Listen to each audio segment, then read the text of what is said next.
In 1990, I went to India as an undergrad student with the Presbyterian Church in Canada.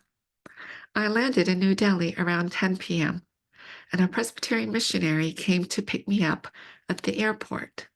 She then drove me to the missionary home, which was located just outside of New Delhi.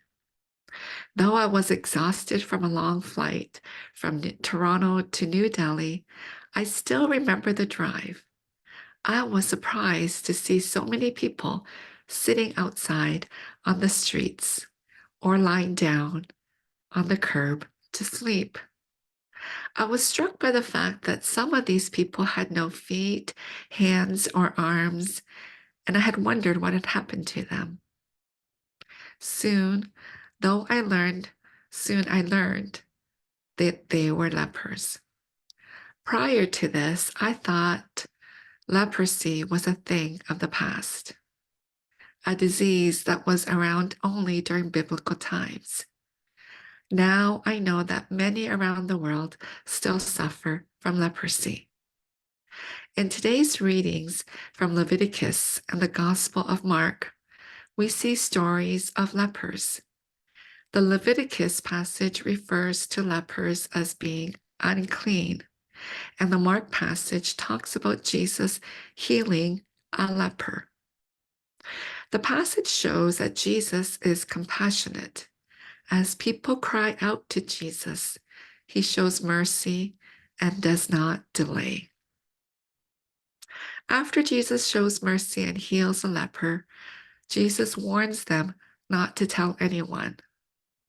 See that you tell no one anything, but go, show yourself to the priest, and offer for your cleansing what Moses prescribed.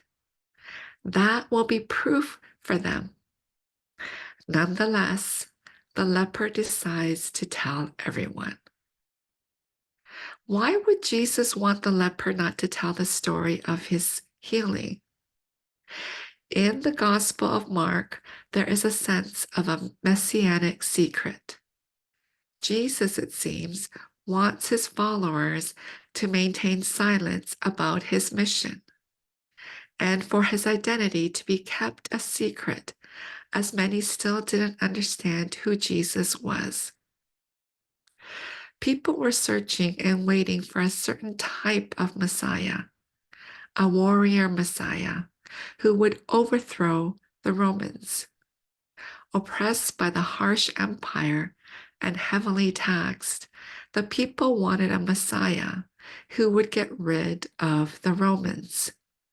Jesus knew that he was not that kind of Messiah the people were waiting for. He did not come to overthrow the Romans, but instead came to be a humble servant, a suffering Messiah who will be crucified on the cross.